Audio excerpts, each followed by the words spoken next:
You know it's this. Take a perk and a talk and it's it. Money swallowed like sis. Did it perfect in the kid. Got a billion new single, my hater, the big better put on the road I just spent. I know we got $1 million, the devil, that shit ain't not cheaper again.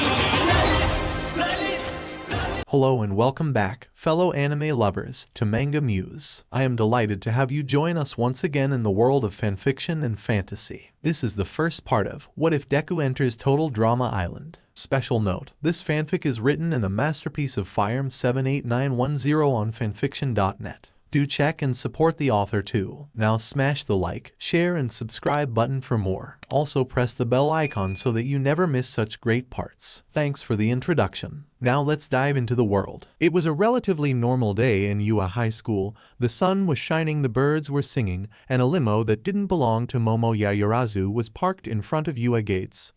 "Is this the place your friend wanted to you at?" a tall African-Canadian man said. "Yuppo chef, how many years since our last poker game with Nezu?" a Caucasian-Canadian man said. "And 10 years if I remember right. I still can't believe that you tricked the smartest chimera in the world with the oldest trick in the goddamn book, Chris," Chef said as he shakes his head. Chris chuckles at the memory of that day, proudest moment of his life. After walking for a bit, they see the chimera of the hour. Nezu is a short man who appears to be a possible combination of several different animals, including a dog, a mouse and a bear, which would make him a chimera. He has the head of a mouse with circular black eyes, a large scar over the right one, and relatively square-shaped ears with pale pink insides slanting outwards from the top of his head, and an elongated muzzle with a small round nose.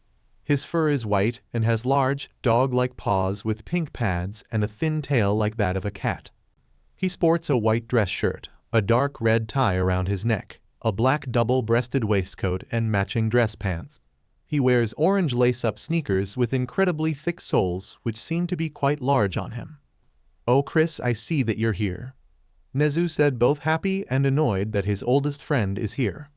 "Still mad about the poker game, Nezu?" Chris asked, only for Nezu to give him a look that said, "Yeah, think." Nezu sighs and asks, "You're here for the favor, aren't you?" "Yup, and here you go, Nezu," Chris said with a smile as he Nezu a paper with what he wanted. Nezu looked at the paper for a moment and started to laugh like a madman as he sees two names he knows very well: Izukumidoriya and Ochako Yorowaka. With said cinnamon rolls, Izuku and Ochako were playing with Eri as it was their turn to take care of her. Izuku is somewhat short for his age, his round face framed by a short mess of fluffy dark green hair which sticks up at odd angles around his head, casting noticeably dark shadows onto itself. His eyes are large and somewhat circular, their irises the same green color as his hair, which at times are very watery, usually stretched quite wide, giving him an innocent appearance. He has a set of 4 symmetrical freckles in diamond formations, one on each cheek, but despite these prominent traits, he is often described by others as being plain-looking. He wears the standard male uniform, a light gray blazer with dark turquoise trimmings over a white dress shirt and dress pants, along with a red tie which he doesn't do up properly, leaving it much shorter than it should be. Instead of the plain brown shoes worn by the majority of the student body, he usually wears oversized red boots with thick white soles, laced up to the top. Ochako is a short girl of slender yet feminine build. She is fair-skinned with a perpetual blush on her cheeks.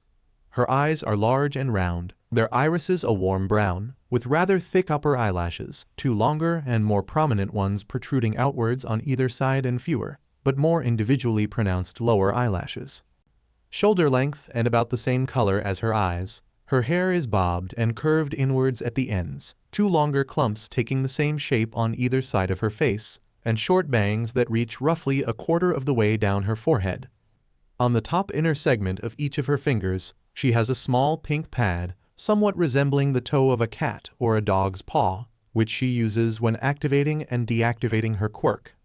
During school, she wears the regular Yua uniform, just with black tights instead of the usual knee-high socks worn by her other female classmates. Eri is a small girl with bluish, off-white hair, messy and unkempt, which is parted in the middle of her forehead, almost reaching down to her waist. She has very wide, innocent-looking eyes, which are bright red in color. Poking out from the right side of her forehead is a small, brown horn. Her outfit is changed to a white dress shirt with a frilled collar and a plain red pinafore with 2 large, golden buttons on either side of her chest. Under this, she wears gray tights and a large set of tan boots, and a small dark red messenger bag with the straps sitting over her right shoulder and a little floral pattern decorating one of its sides.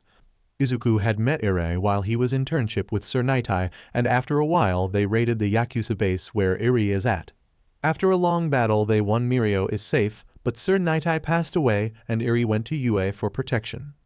Deku, do we have apple juice? Iri asked. I think we do, but I'll have double check, Iri-chan. Izuku said as he gave Iri head pats while smiling. I'd wished he'd give me head pats.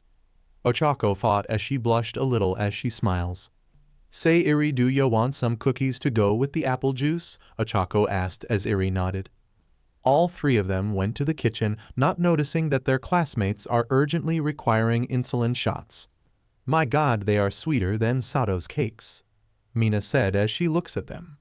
Normally I'd be insulted, but yeah, even I think this is too damn sweet, Sato said as he's making another cake. Why doesn't Ochako confess already? My God, is Izuku dense as lead? Toru said as she waves her invisible arms.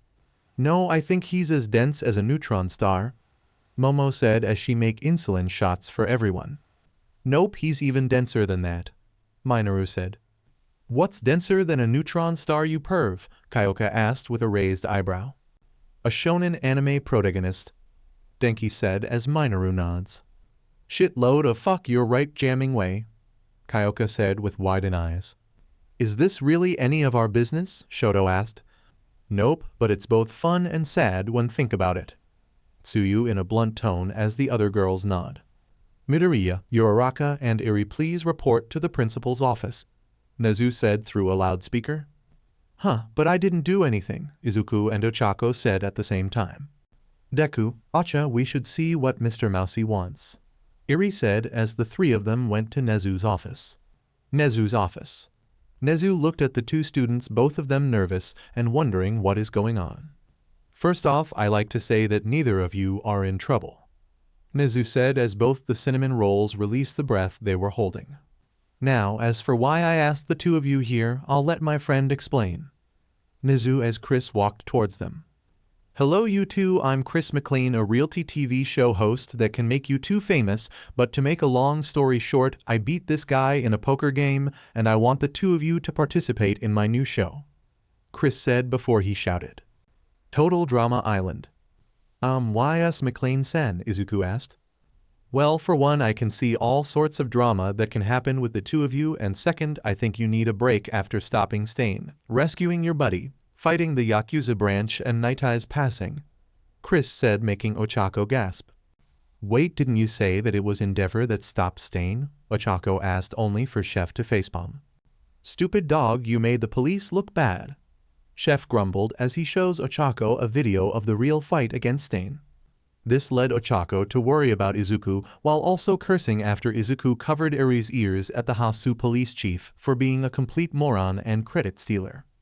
Nezu, doesn't this country have a self-defense law? Chris asked as Nezu shakes his head from side to side. Weird, aren't all nations of the world obligated to have this law? Chef asked. Wait, we're obligated to have this law, and also why wasn't I informed of this? Nezu said with a look that promised death. Chris just shrugs at this. Either way, knowing that a pair of college students, Chris started to say until Izuku interrupted. College students? We're high school students, Izuku said, confused as to why they thought they were college students. Both Chris and Chef went wide-eyed as they heard this.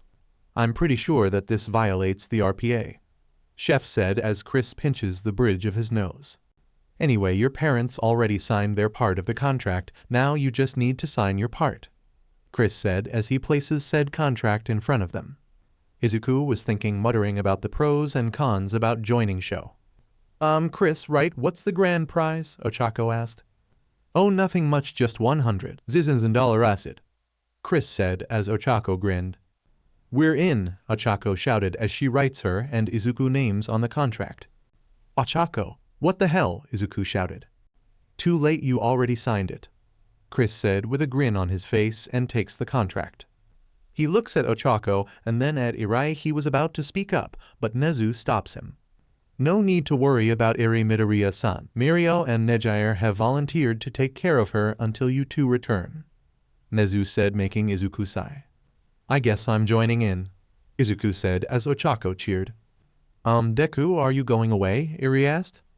Only for a little bit, but I promise to come back soon, and you can watch me on TV with Mirio and Nejair, Izuku said as Iri nods. Okay, I'll miss you, Deku, Iri said as she hugs him. Oh, sorry about interrupting this overly sweet moment, but you'll be leaving next week. Also, can you tell your classmates to calm down? Chris said as he opens the door to reveal the rest of Class 1A with Gyro being dragged along as one of her jacks is connected to the door. Oh boy, I'm guessing you heard everything right? Izuku asked. Ya think Izuku, Gyro said, not happy that she was being dragged. 1 week later. After explaining to Class 1A about what happened and Katsuki threatening to kill him again, we find Izuku and Ochako along with the others at Tokyo Airport. Well, this is where say goodbye, guys, Izuku said.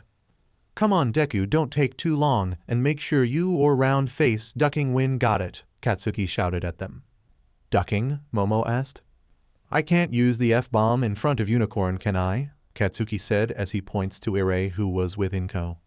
Fair enough, Momo said with a shrug. Take care, Kachin, Izuku said as Ochako was saying goodbye to their parents, Katsuki, and the other one girls. Oh, I'll miss you, Izuku, Inko said as cried Waterfall. I'll miss you too, Mom, Izuku said as he hugged his mother.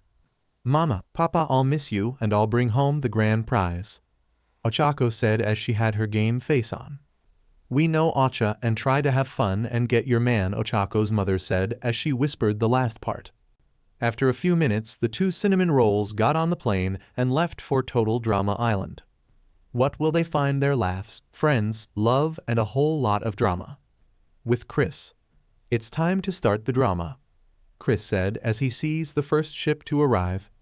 Indeed, Chris, indeed, my good man, a young man with black hair and dark honey eyes said. We see Chris McLean on a dock waiting for his moment to start the show. A random intern with dark honey eyes and short black hair gives him the signal to start.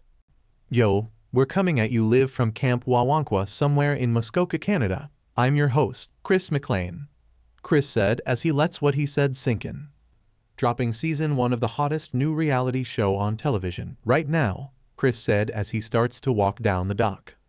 Here's the deal, 24 campers have signed up to spend 8 weeks right here in this crummy old summer camp, Chris said as he stops in front of the camp sign. They'll compete in challenges against each other, then have to face judgments of their fellow campers, Chris said, pausing for a few seconds.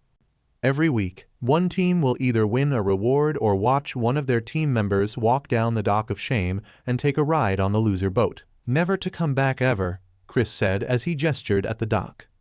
Campfire site. We soon find Chris near an unlit campfire site.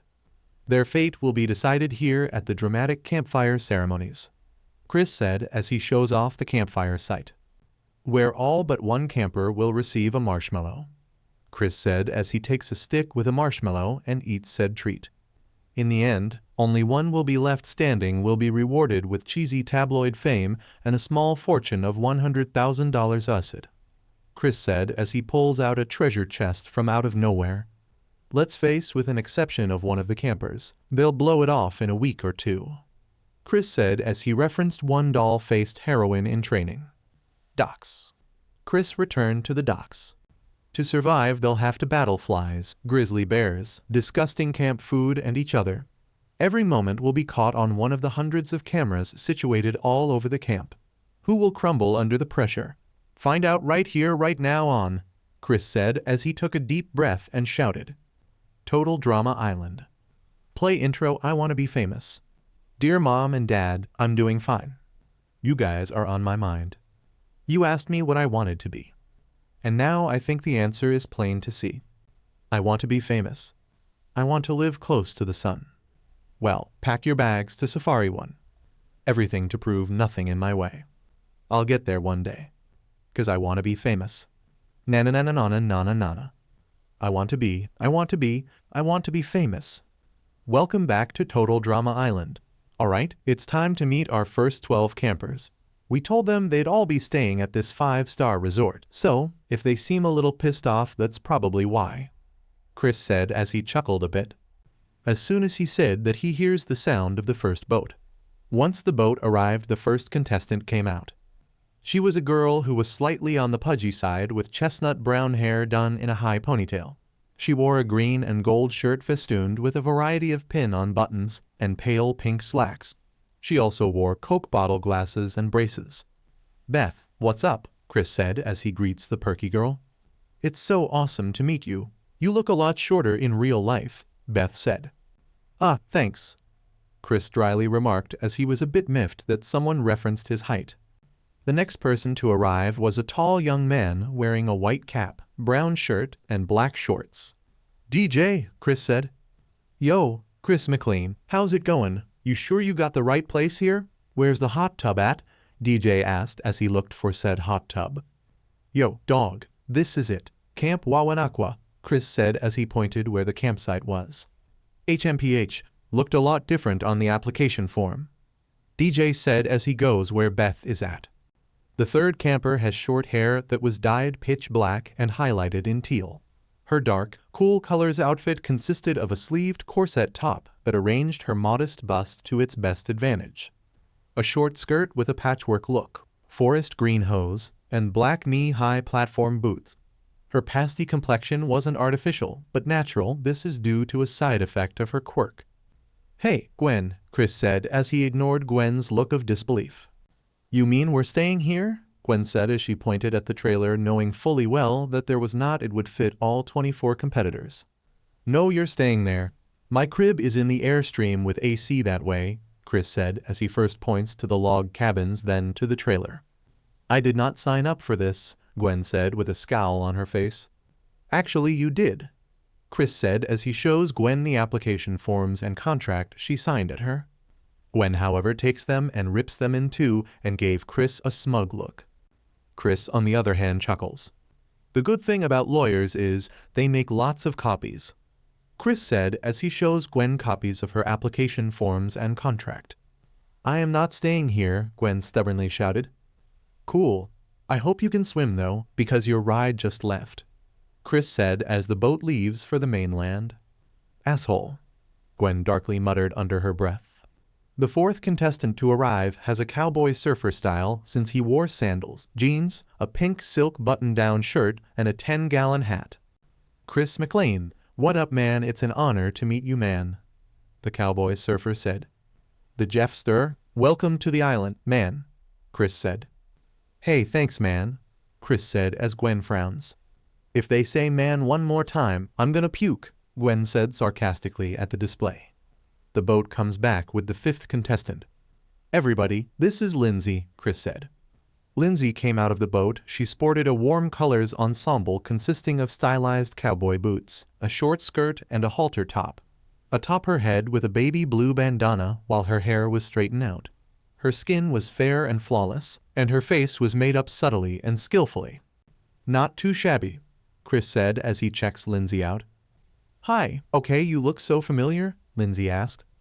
I'm Chris McLean, the host of the show, Chris said as he was amazed on how dumb she was. Maybe he shouldn't have given her the anti-quirk bracelet, but he needed to do so to make it fair.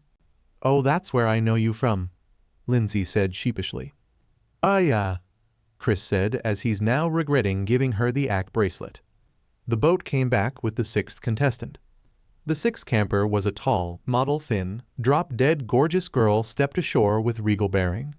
Her straight, waist-length hair was unbound and as black and glossy as jet. She wore a stylish maroon top that was little more than a sports bra, barely legal shorts, and open-toed, spike-heel shoes. She removed her sunglasses and gave a glare that could scare a battle-hardened villain. Heather, Chris said as Beth walks towards Heather. Hi, look like we're your new friends for the next 8 weeks, Beth said as she unintentionally spitting at Heather. The boat came and went, leaving behind the seventh camper. He looked the stereotypical punk. He wore a black t-shirt with a skull over a long-sleeved yellow undershirt. His dark was style in a green mohawk, and his face was slightly pierced. "Duncan, dude," Chris said to the punk. "I don't like surprises," Duncan said as he emphasized the last word by pounding his fist into his open palm. "Yeah, your parole officer warned me about that man. He also told me to give him a holler any time to drag your ass back to juvie," Chris said with a smirk, knowing that he had Duncan trapped. Duncan sniffed the air a bit. "Okay, then," Duncan said as walks towards the other campers. He goes past Heather. "Meet you by the campfire, gorgeous?" Duncan asked as he gave Heather a once-over. "Drop dead, you skis. I'm calling my parents. You cannot make me stay here," Heather said as she tried to call her parents. Chris, on the other hand, ignores Heather and sees the boat and the 8th camper. "Ladies and gentlemen, Tyler," Chris said as said camp was water skiing. Tyler is in an all-red jogging suit and his short brown hair seeps down. Tyler would have made a flawless landing if he hadn't tripped in the last second, causing him to land on the growing pile of luggage and got Heather's shoes wet. "Ooh, ouch," everyone but Chris and Heather said. "Ah, my shoes," Heather shouted. "Wicked wipeout man," Chris said. Tyler didn't say or do anything but raise his hand to give a thumbs up as the boat came with the 9th camper. This one has short auburn hair, what looked like the beginning of a soul patch on his chin, a pair of glasses on his face, and he is wearing a blue shirt and green pants. Chris chuckles and the camper sighs. "Welcome to camp, Harold," Chris said as Harold looked around the camp. The other campers looked at Harold as he did this. "What's he looking at?" Beth asked. "So you mean this show is at a shitey summer camp and not some big stage or something?" Harold asked. "You got it," Chris said with a smile. "Yes, that is so much more favorable to my skill set," Harold said as he skips towards the other camper. Chris was weirded out, but he moved on. "Contestant number 10 is Trent," Chris said as he introduced Trent. Trent is dressed in a semi-camo shirt featuring short, camo pattern sleeves, light olive green torso. Emblazoned on his chest was a black handprint, the significance of which he never bothered to explain. He wore a large backpack in lieu of luggage, and carried what could only be the case for an acoustic guitar. "I wish I was the 9th camper," Trent thought at this. "Hey, good to meet you, man. I saw you on that figure skating show. Nice work," Trent said. "Hey, thanks, man. I knew I'd rock that show," Chris said. "I saw that one of the guys dropped his partner on her head, so they got immunity that week," Beth said. "Lucky. I hope I get dropped on my head," Harold said as Lindsay said something similar. As they talked about the figure skating show, the boat came back with the 11th camper. The camper was tall and willowy. She has a girl next door kind of vibe. She has natural blonde hair in a low ponytail that was more practical than fashionable. She had no makeup, and she wears a sky blue hoodie, shorts and sandals. She also carried a surfboard. "Hey, what's up?" the girl said. "All right, our surfer chick, Bridget, is here," Chris said. "Nice board, but this isn't Malibu, honey," Duncan said. "I thought we were going to be on a beach," Bridget said, only to be full of disappointment as she see the ruined beach. "We are," Chris said as Bridget groans. "I suppose I can settle for swimming," Bridget sighing at this disappointment. "All right, that makes 11 contestants."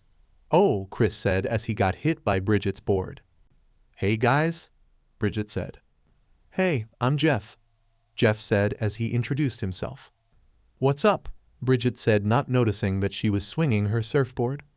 "Damn it, watch the board, man," Duncan said as he ducks down. "Hi, I'm Beth," Beth said as Bridget swings the board once more. "Hey, watch it," Harold said as he ducks. But Tyler got hit. "Okay, we've all met the surfer girl. Can we get on with the show, please?" Heather asked, growing irritated at how long things were taken. "Someone missed their double cappuccino macchiato this morning," Duncan said as he made a jab at Heather. "Get bent, asshole," Heather said. "Anyway, camper number 12 born and raised in Japan, Ochako," Chris said as Ochako leaves the boat. Ochako is dressed in a pink short-sleeved t-shirt, jean shorts, and a pair of sandals. "Hi Chris, how are ya?" Ochako said. "Doing good, your avity. How's Ontario treating you?" Chris asked.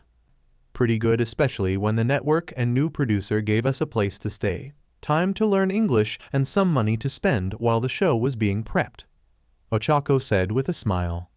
Chris frowned at that, but they were his bosses, plus he didn't have enough dirt on them or the new guy yet. Okay then, now go to the other campers. Chris went to the other campers with her only suitcase. Hi everyone, I'm Ochako. Ochako said as Heather scoffs and goes on her way. The other introduce themselves with Duncan calling her dollface. She pouts at this, but then sighs. Oh well, better than round face I guess, Ochako said. Hold on, I heard you were here before the show started along with one other person. How is that fair? Heather said. As Chris said, my friend and I are from Japan, and that's why we were for a few weeks before the show started. Also, the only reason we're even here in the first place is that our school principal owed Chris a favor, Ochako said, which led to Heather huffing away. What's next? He thought you and your friend were college's students or something, Duncan asked, snickering at the end. Yeah, he did thought we were college students since my friend and I are taking the hero course in Japan, Ochako said as the other camper's eyes widen. Are you and your friend like around our age or something? Jeff asks as Ochako answered. My friend is 16 and I'm 15, Ochako said as the others had their eyes widen. Firearm 78 out of 910. To get this out of the way, the contestants of TDI are 18 years old, with Ochako and Izuku being the exceptions. Okay, back to the fic. I'm pretty damn sure that violates the Robin Protection Act, Bridget said. It is Malibu, trust me, I know, Duncan said. Ochako raises an eyebrow at this. What's the Robin Protection Act? Ochako asked, only for Chris to shush her. Okay, camper number 13 is a-coming, and it's Noah, Chris nervously said as the boat dropped off another camper. Coming out of the boat was Noah, who has longish dark brown. He also had brown skin, which indicates his Indian-Canadian descent. He wore high-top sneakers, high-water cargo pants, a long-sleeved undershirt, a short-sleeved blue button-down shirt, and a red lightweight sweater vest. Have you gotten my memo about my life-threatening allergies? Noah asked as he was still reading his book. I'm sure someone did, Chris said as he chucked said list behind him. Ochako got a little mad and went to get the list. I got it, Noah-san, Ochako said as she holds the list. Noah silently thanked Ochako with a nod. Okay, is this where we're staying? Noah asking, nervous about his answer. No, it's your mother's house, and we're throwing a party, Duncan snidely said, answered for Chris. Cute, nice, piercing, how original. Did you do them yourself? Noah said. Yeah, do you want one? Duncan asked as he grabbed Noah's lip. No thanks, can I have my lip back please? Noah asked as Duncan lets him go. As Noah mumbles a thank you for Duncan, the boat comes back with the 14th camper. This camper is of African-Canadian descent. She is wearing a light brown shirt with jeans, has hoop earrings, and her black hair is done in a ponytail. What's up, y'all? Lashana's in the house, Lashana said as she gets off the boat. Wow, she looks fun, Ochako said as Lashana and DJ gave high fives. I've never seen a girl like you in real life before, so big and loud, Harold said as Lashana started to get angry while Ochako went to Chris. Say, Chris, where do you keep the shovels? Ochako asked. They're in the shed over there, and I'm guessing it's for him, right? Chris said as he points to Harold.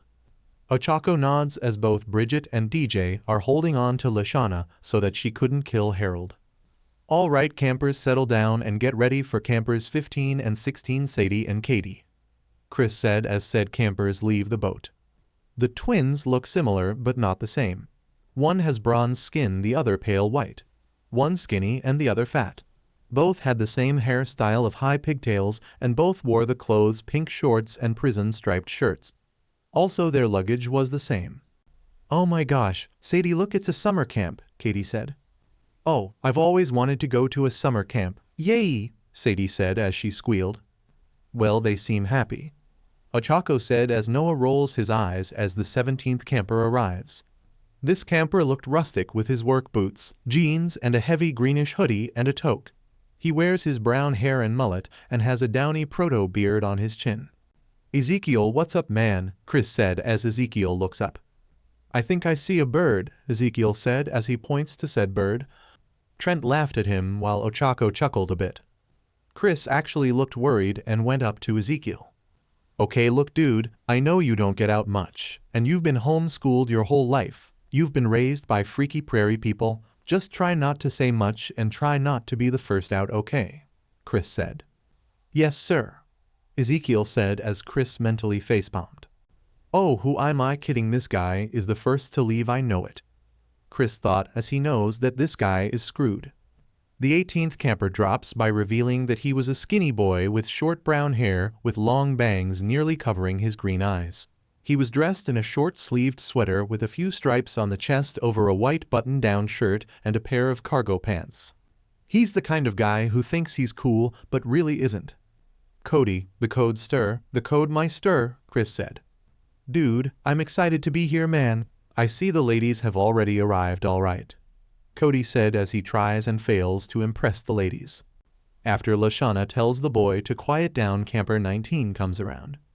She was wearing what looked like training clothes. She has black hair that is tied to a ponytail, a unibrow, and what looked a permanent scowl. Eva, nice, glad to see you could make it, Chris said as Eva drops her bags as one of them lands on Cody's foot. Oh, what the hell is in here, dumbbells? Cody asked as he tries to get his foot out. Yes, Eva said. I'll get that, Cody-san, Ochako said as she easily picks up said bag. Thanks, Ochako, right? Cody asked as Ochako nods. Eva raises an eyebrow at Ochako's strength. What do practice back at your place? Eva asked. I was an intern for both the battle hero, Gunhead, and the dragon hero, Ryukyu. With Gunhead, I learned basic fighting forms along with Aikido and Judo, while with Ryukyu I had stamina and combat training along with my classmate Tsuyu, Ochako said as Eva and the other campers' eyes widen. You interned with professional heroes while at high school, Eva said, knowing full well that it was extremely illegal. Oh, course they did. What's next? Did they participate in an actual police raid? Heather mockingly said.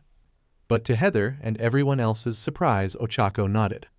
Okay, I was only joking about that, Heather said with eyes widen. What the fuck were they thinking? Duncan of all people said as he knows that kind of shit can land you in the slammer for a good 15 to 25 years.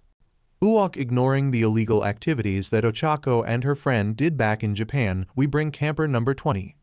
Chris said as he was really nervous at the illegal stuff Ochako and Izuku did back in Japan would come back to bite him and them. The 20th camper was fat, very fat. He has blonde hair and wears some sneakers, shorts, and a faux team shirt. Wahoo? Chris, what's happening? This is awesome. Wahoo, the fat guy said happily. Owen, welcome, Chris said as he welcomes the big camper. Awesome to be here, man. Yeah, man, this is just so, Owen said as he forgot to say the last word. Awesome? Ochako guessed. Yay, awesome. Whoa, are you gonna be on my team? Owen asked. Maybe you seem nice, Ochako said as she smiles at Owen. As Owen cheers, another boat came with the 21st camper comes along. Camper 21 is a tan-skinned girl with short brown hair. She wear a short lightweight gray sweater over an expensive off-white blouse, olive green pants, and a pair of high-heeled sandals. Thank you, Chris O. You must be the other contestants. It's really nice to meet you all. I'm Courtney, by the way, Courtney said. Hey there, I'm Ochako Uraraka. It's nice to meet you, Courtney, Ochako said. How's it going? I'm Owen, Owen excitingly said. Nice to meet you, oh. Wow, Courtney said as she saw perfection. Said form of perfection took the form of the 22nd camper, who was a god in mortal flesh. His body looked like it's sculpted from marble like the statues of the old Greeks heroes. Which his t-shirt, jeans and sneakers can barely contain. His short hair was black like a moonless night. His skin shined brighter than bronze jewelry and his eyes made the rarest sapphires look like cheap marbles. And now the eye candy of our female viewership. Justin, welcome to TDI, man, Chris said as Justin gets off the boat. Jesus tap dancing Christ, even in his quirkless form he can still turn girls into putty, Chris thought. Thank Chris, this is great, Justin said as he sees the putty-eyed female and Owen cast mesmerized by his looks. Damn, even in my new quirkless form I still got it, Justin thought as he sees his handiwork. Just so you know, we only picked you because of your looks, Chris honestly said. I can deal with that, Justin said with a grin. Owen comes up to Justin and start a conversation. The boat arrives with the 23rd camper. Said camper was a girl with fiery Scotch orange red hair, a slim build and bright green eyes. She wears a green halter top and a long skirt. Hey everyone, Izzy is here, Chris said. Did he just referenced All Might dudes? Jeff said as everyone nods. After he said that, Izzy jumped off the boat and almost landed perfectly, but she landed on her face. One of the other camper tried to pick her up, but she recovered quickly and executed a perfect flip and landed on her feet. After Izzy lands, she talks about camp-related stuff, and the boat arrives with camper 24 aka Izuku. He was wearing a t-shirt that said t-shirt on the front, some jeans and bright red shoes. And our last camper Izuku. Hey Deku, how's Ontario? Chris said. It's been great, Chris. Ochako and I had a lot of fun, Izuku said. Glad you had fun cause the show is about to start, Chris said as Izuku went towards the other campers. Hi everyone, I'm Izuku, Izuku said. Hey man, I'm Owen, let's be friends, Owen said as he gives Izuku a bone-crushing hug. It's nice to meet you, Owen, Izuku said as he's gasping for air. I'm Owen, I think he needs to breathe, Ochako said as Owen lets go of Izuku. Okay guys, we need a group photo for the promos, everyone to the end of the dock. Chris as everyone went to the dock and got into position, all of them smiling, though Chris did say to Izuku that he should tone down his smile a bit, which he did. As they waited for Chris to take the picture after taking off the cap and replacing the SD card. Okay, got it. Everyone say Wawanakwa, Chris said as he was about to press the button. Wawanak wo, the campers said as the dock collapsed on them and they fell into the water. Okay, meet me at the campfire in 10 minutes, Chris said as he left. There is no way Chris could have timed that right, Izuku said as he shakes the water out of his hair. Ochako nods at. Unknown to everyone, an employee of Chris was sawing off the part of the dock the campers were on. After the campers got on to shore, the employee took off his diving mask to reveal his black hair and dark honey eyes. Oh, this is going to be so much fun, especially with the illegal pro-hero trainees, the employee said with glee. We see Chris talking on his phone with the campers idly by the unlit campfire waiting for him to finish. Oh dude, that is awesome, I'll do it, Chris said as hanged up and sees that the camera aiming at him. Oh, we're on, well, that was my new boss and he made some major changes have been made to the show. But before that I like to say that this is Camp Wawanakwa, your home for the next 8 weeks. The campers sitting around you will be your cabin mates, your competition and maybe your friends, you dig, Chris said as the other campers looked at each other while Duncan bullied Harold. Okay, the camper who stays the longest without getting eliminated will win $100,000, Chris said. Excuse me, what will be sleeping arrangements be? 'Cause I like to a bunk under her, Duncan said as he jabbed his thumb at Heather. Actually, I was wondering about that as well, the sleeping arrangements I mean, Izuku asked. They're not co-ed, are they? Heather asked, not wanting to be anywhere near Duncan. No.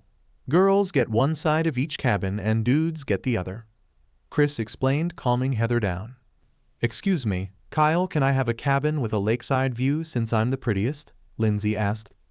I don't think that's how it works, Lindsay-san, Ochako said. First off, thank you, Dollface, and second, it's Chris, Chris said, correcting Lindsay and not seeing Ochako's pout. Katie and Sadie said that they need to be on the same team, while Gwen is in disbelief. Owen, on the other hand, thinks this will be one giant sleepover, while Duncan is giving a nearby deer a noggy. Okay, here's the all of you are gonna be split into 2 teams. When I can your name, please stand over there. Oh, one more thing, one of those new changes I mentioned about is related to this, Chris said as he points to a random spot on the ground. Beth, Ochako, Gwen, Heather, Justin, Izzy, Lashana, Lindsay, Noah, Owen, Trent, and the leader of the team is Izuku, Chris said, surprising Izuku.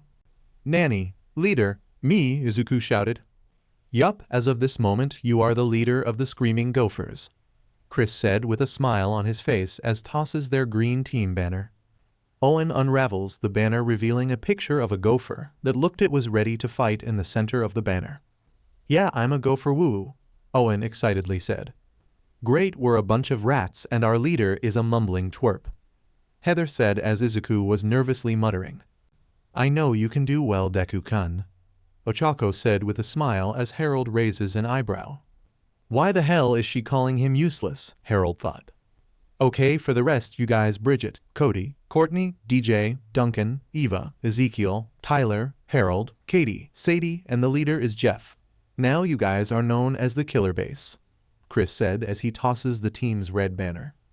Harold unravels the flag to reveal a red flag with a base with a menacing look on its face.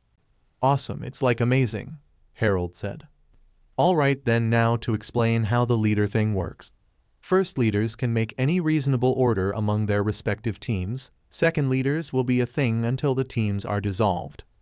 Third, to vote off a leader, it must be a unanimous vote. If you are off by just one vote, you'll need to pick someone else to vote off. And finally, a leader's vote is worth 2 votes, so I'd suggest you be nice to your leaders, Chris said, chuckling a bit.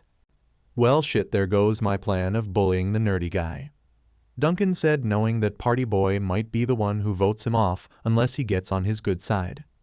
Okay, I can work with this, Heather said. Heather personally would want the leadership role, but she also knows that if she goes with her game plan as leader, it could, for lack of a better word, lead to her early elimination, so she needs to be nice to Izuku at least until the teams are dissolved. Alright then, now all campers will be on camera in all public areas, and you can share your innermost secrets via video diaries. You can let the audience know what you're really thinking, or you can get something off your chest, Chris said. Confessional room. Okay, so far this sucks, Gwen said. I don't get it, where's the camera guy? Lindsay said, not knowing that the camera is right behind her. A duck was seen putting on lipstick. The duck looks at the camera and shouts, What? I like wearing makeup, it makes me feel pretty, the duck said with a masculine voice. I'm actually very nervous right now, especially with the whole leadership thing that Chris is pulling, Izuku said as he twiddled his thumbs. I know Izuku might be nervous right now, but I believe in him. I know he can be a good leader for the Gophers, Ochako said with a smile and a blush. Hey everyone, check this out. I have something very important to say, Owen said as he lets out a fart and laughs. Back with Chris and the campers. Okay, before we go to the cabins, I need to explain something. I'm gonna be real with ya. I'm quirkless and thought that the world was unfair despite all of the anti-discrimination laws that are in place, Chris said before Izuku interrupted him. Wait, I've never heard of those laws, have you, Ochako? Izuku said, only for Ochako to shake her head. Chris blinked a few times before moving on. Anyway, all of you are going to competing quirkless. That's right, you're in possession of bracelets suppresses your quirks. For some, this will no problem, Chris said as Izuku shrugs since he was used to the quirkless life. Is that why I'm not smart anymore, Charles? Lindsay asked. Yes, and it's Chris, and for others it can be bad, Chris said, still regretting giving Lindsay the ACK bracelet. The campers now knew that they will be doing the challenges quirkless since they had these abilities all their lives. They had it easy. Now Chris just took that away from them, which was lame. Now they arrive at a part of camp where 2 cabins are at. Now then, Gophers, you're in the east cabin, Base, you're in the west, Chris said. Gopher cabin. As everyone went to their cabins, Ochako was the first to enter the cabin and took a look around. The room itself was simple and had a few pieces of furniture. Ooh, cool bunk beds, Ochako said, only for Heather to scoff at it. Bunk beds, isn't this a little summer camp? Heather said. Gwen pushes Heather aside and goes inside the cabin. That's the idea, genius, Gwen said. Shut up, weird goth girl, Heather said. You're so smart, Cody said as he somehow got into the girls' side of the other team. Shouldn't you be on the boys' side of the other team? Gwen said as she yeets Cody out of the room, making him eat dirt. Where are the outlets? I need to plug my straightening iron, Lindsay said. There are some in the communal bathrooms just across the way, Chris said as he pointed to where the bathrooms are. Communal bathrooms, but I'm not Catholic, Lindsay said. Not communion, communal, Chris corrected. It means we shower together, idiot, Gwen said as Lindsay complained about it. Gosh, I don't see the need of those things. Then again, I never could afford them, Ochako said with a shrug. Oh man, this is gonna be a long 8 weeks, Izuku said. You said it, Izuku, you said it, man, Noah said as he went back inside. Excuse me, Chris, is there a chaperone in this facility? The leader of the killer base asked. With 2 exceptions, you're all 18 years old. Enough to be sits in a normal summer camp, so other than myself and a few others you'll be unsupervised. You've got 30 minutes to unpack and head for the main lodge starting now, Chris said as he leaves. Nice man, Jeff said as he heads inside. With Izuku. Izuku was unpacking his stuff, and some of that stuff were several new notebooks ready to be filled out. All called Contestant's Quirk Heroics for the future Vol 20 and placed them under his bottom bunk. Yo Shrimpy, what that you got there? Duncan asked. Just some notebooks for my hobby, Izuku nervously said. Hobby? Well, out with it, Duncan said. Analyzing quirks, Izuku said as Noah listened in. You have an example of one? Noah asked. I do hear, though this on in particular is mostly guesswork, Izuku said as he gave Noah the old notebook. Noah gives it a look and was amazed by Izuku's work, as was Duncan. Damn, little man, I know a few people that would pay top dollar for this notebook, a good 20 to 30 grand to be exact, Duncan said with a grin.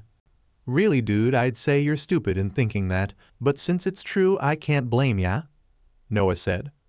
You don't think it's creepy? Izuku said. Not really. In fact, if you show this and your other notebooks to places like Stanford or Harvard, you'd not only get a master's degree, but a doctorate in quirk analysis, Noah said. Oh, come on, it can't be that good, Izuku said as Noah raised an eyebrow.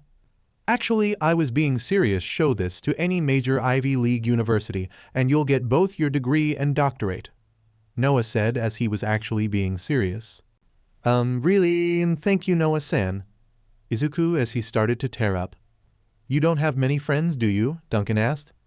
Not counting the friends I made in UA, I didn't have that many since I was quirkless the majority of my life, Izuku said. Confessional room. BBBZZTT.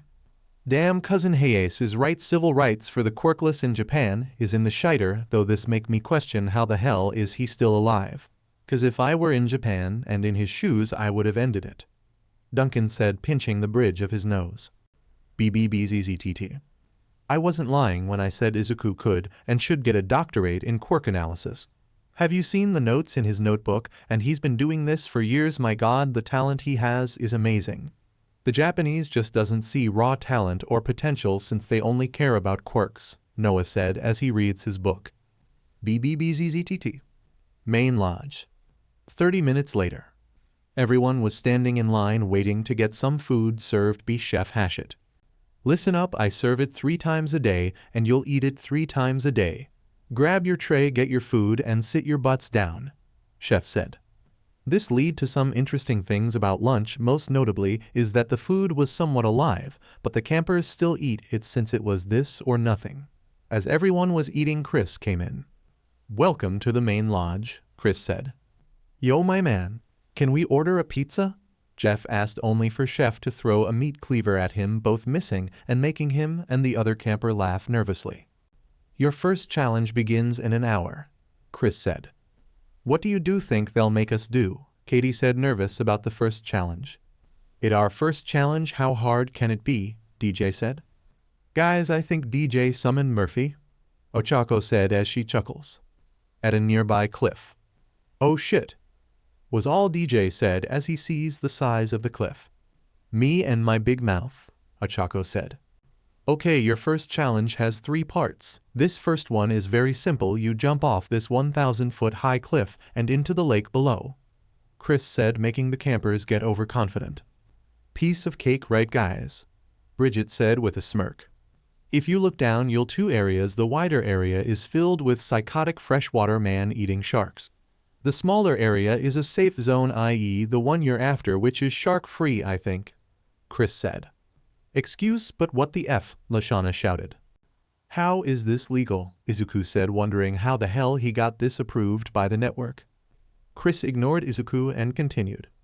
Okay, the team with the most members that jump and survive wins an advantage for the second part of the challenge, Chris said as Bridget looks down with a bit fear. Oh shit, wow, who's first? Bridget asks. The sound of crickets is heard. Everyone wonders where it comes from until Chris finds the source. Dude, really? Chris said as all the campers turned to see a cricket man. What, it made sense to do that? The cricket man said. Don't sweat it, guys. I know these types of shows always makes the interns test the stunts to make sure they're survivable. Owen said, making the cricket man roll his eyes. Don't remind me. The cricket man said until he remembered some about this challenge. Hold the effing smartphone. All of us interns were at the hospital when Chris was supposed to test this challenge. The cricket man thought as he remembers his trip to the hospital. Chris had a small smirk as he remembers how he tested this challenge. Flashback. Chris and Chef, who was wearing a pink bathing suit with blue Hawaiian patterns and an orange float ring, were at the cliff needing to test the stunt, but all of the interns were at the hospital. We need to test the stunts first, you know that, Chris said. Do I look like a fucking intern? Chef said. No, but the ones we had are at the hospital. Come on, just jump, you big old chicken, Chris said as he made chicken noises to taunt Chef. I don't get paid enough for this shit, Chef said as he jumps and misses his mark, which caused him to run away as soon as the shark started chasing him. That looks safe to me, Chris said as he marks the stunt as safe. End flashback. So who's up? Eva to Duncan mentions something about ladies first. Okay, no big deal, just an insane cliff dive into a pool of angry sharks, Bridget said as dives head first towards the lake. She manages to land on the target zone, which emboldens the rest of the killer base. Tyler jumps right after Bridget only to land on a boy, but thankfully into the safe zone. He was soon followed by Eva, Duncan, Cody, Ezekiel, Katie and Sadie, who all landed in the safe zone. Jeff was about to jump until he saw DJ looking scared. Yo, Harold, jump for me while I talk to DJ, all right? Jeff asked as Harold jumps off the cliff, landing on the safe zone, only for him to land on his nuts as well. His cries of pain was so loud that even the psychotic man eating sharks winced at what happened. Ouch, even I felt that and don't even have man bits, Ochako said as she winced at what happened to Harold. I'm pretty sure Minta, Zero and Denki protecting their balls right now, Izuku said as he was doing the same. Yo DJ, you okay man? Jeff asked. Nah man, I've afraid of heights since I was a kid due to the fact a psycho of a villain nearly dropped me from the Empire State Building, DJ said as he gives his reason for his fear. Dude, I know it's scary, but I also know for a fact that the team is counting on you, me and Courtney, to win this. So how about if I jump first, then you go ahead, okay? Jeff said as DJ nods. Jeff jumps and lands on the safe zone, which gave DJ courage. Jeff's right, if he can do it, so can I, DJ said as he jumps off the cliff and lands on the safe zone. Oh yeah, bravo, go man, Jeff shouted as DJ went to shore. Chris, I have a medical condition, Courtney said as Chris rolled his eyes. Okay, but just to let you know, if you chicken out your team might lose and they'll hate you, Chris said. It's a risk I'm willing to take, besides I've seen the other team, they won't jump, Courtney arrogantly said. Pride cometh before the fall, Chris thought as he took out a hat in the form of a chicken. Okay, but you now have to take the chicken path down and wear this hat for the rest of the day, Chris said as he makes Courtney wear the chicken hat and points towards an escalator to which Courtney used it to go down. Okay, this might be bad, Izuku said, knowing that for them to win the advantage everyone needs to jump. Screaming Gophers, you're next, Chris said. Okay, I'll go first. I hope that with my example you'll all can jump, Izuku said as he takes off his shirt, revealing his physique to not only Canada but the world.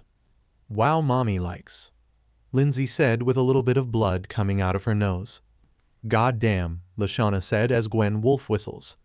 Whoa, Heather amazed at Izuku physique.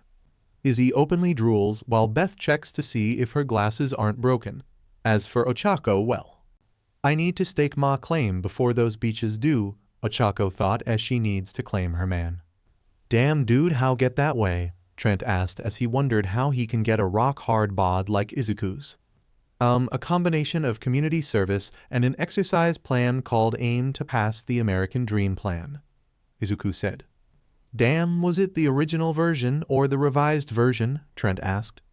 The original, I think also there's a revised version, Izuku asked, wondering what Trent was talking about. Yeah, their fitness experts say that the original version was flawed as all 9 hells, but I see it worked for you, I guess, Noah said. I don't believe it is Cinnamon Rollies Maximus, Justin said as he went wide-eyed. Confessional room. BBBZZTT. I live to see a Cinnamon Rollies Maximus, the ultimate combination of cute and sexy. My beloved mother told me that they only appear once every 1,000 generations. God, what a time to be alive.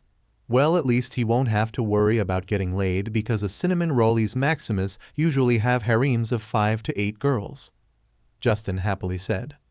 BBBZZTT. Dude, really many professional trainers all agree that All Might's plan is flawed, but it has the right idea, it's just wrongly executed. In fact, someone named Shonen Spurt made a more practical version of it, Trent said with his arms crossed. BBBZZTT. Back at the cliff. Okay, let's do this. Plus ultra Izuku said as he jumps off the cliff and lands in the safe zone. Holy shit, that was awesome. What if he can do it, then so can I. Beth said as she jumps, followed by Heather, who was thrown by Lashana, Lindsay, Ochako, Gwen, Izzy, Noah, Trent, and then Justin jumped as well but missed his mark. Oh no, Justin, Izuku shouted as the sharks came closer only to stop and get a good look at him. You guys mind giving me a lift? Justin asked, to which the sharks nodded and were instantly infatuated with Justin. Did that just happen, guys? Izuku asked, not sure if he was hallucinating.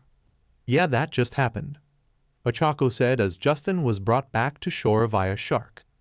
And weird part about it is that I usually need my quirked form to charm animals. My new quirkless form is far more powerful than I realized, Justin said. Okay then, Izuku said. Back at the cliff. Okay, Owen, your team is tied with the base. All you have to do is jump. Think you can handle it? Chris said as Owen walked back to get a running start. Confessional room. BBBZZTT. I know this is odd, but I'm not a strong swimmer, Owen said. I take a look at this guy, and I said to myself, there is no way he can do this, Jeff said. BBBZZTT. I honestly thought if he jumps this, he was going to die, Gwen said, worried about Owen. I know Owen may not look it, but I think he can do this, Izuku said. BBBZZTT. At the cliff. Okay, I'm going to die. I am going to fucking die now, Owen said. Come on, Owen, go beyond, plus ultra, Izuku said. Oh crap, Owen shouted as he ran towards the cliff, and he jumped off the cliff and landed on the safe zone, making a giant splash which caused one of the sharks to land on a tree. The winners of the first part of the challenge is the Screaming Gophers, Chris said as the Gophers cheered while the base gave death glares at Courtney. Oh, and that was awesome, Izuku said, but noticed that he was not moving. Ochako noticed this as well. You okay, Owen? Ochako asked. I think I lost my shorts, Owen said with a blush.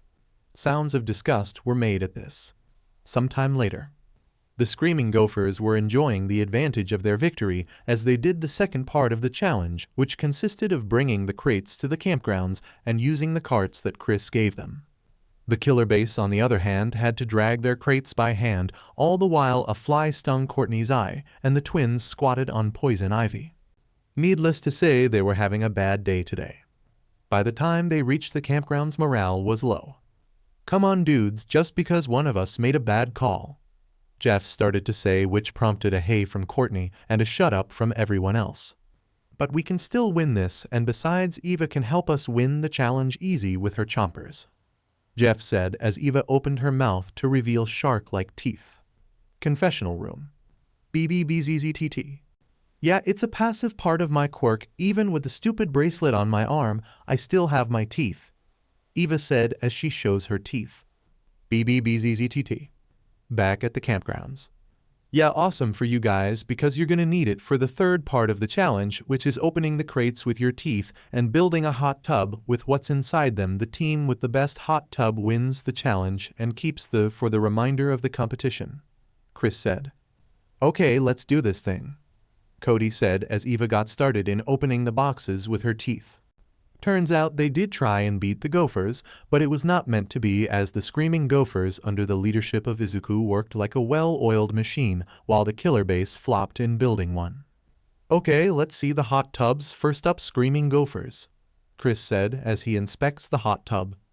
Izuku and the other gophers are nervous as Chris inspected the hot tub. Damn, not bad. Hell, I would use this myself, Chris said as he went to the killer base's hot tub. Chris goes up towards the base's hot tub, and after a few pokes and prods it falls apart. Well then, I guess the winner is obviously the screaming gophers, Chris said as the gophers celebrated with Owen dancing around naked. They still hadn't found his shorts. Oh god, I hope they censored that, Izuku said as he pinches the bridge of his nose. Me too, hopefully Nejire covers Iri's eyes on that part, Ochako said as Izuku nods. Main lodge. Everyone was at the main lodge, eating their lunch. The gophers are at an all-time high, while the base were choosing who to send home. Okay, I think we should do ourselves a favor and dump Princess here, Duncan said. Why is that? Courtney asked. You're the only one who made a bad play during the dives. Hell, even Brickhouse jumped, and he's scared of heights. So unless we find someone else to vote off, it's gonna be you, Princess Chicken, Duncan said. I still don't get how we lost. The other team has like 7 girls in it, Ezekiel said, making the girls on his team get pissed at him. At the gopher table, the girls overheard Ezekiel and were pissed as well, but Ochako decided to teach him a lesson. Which said lesson consisted of Ochako judo, flipping Ezekiel to the ground and pinning him. Damn doll-face way to show him who's boss, Duncan said, impressed by Ochako's moves. I got to admit that Gunhead guy taught you well, Eva said, impressed by Ochako's technique. Thanks guys, Gunhead is an awesome teacher, Ochako said as Chris came in. I saw what you did to Ezekiel, and it was awesome, Uravity. But anywho, before I take the base for their first elimination, I like to announce that after each challenge, one member of each team will receive these, Chris said as he shows 2 trophies, both in the form of the team's symbols. Whoa, what are those? Izuku asked.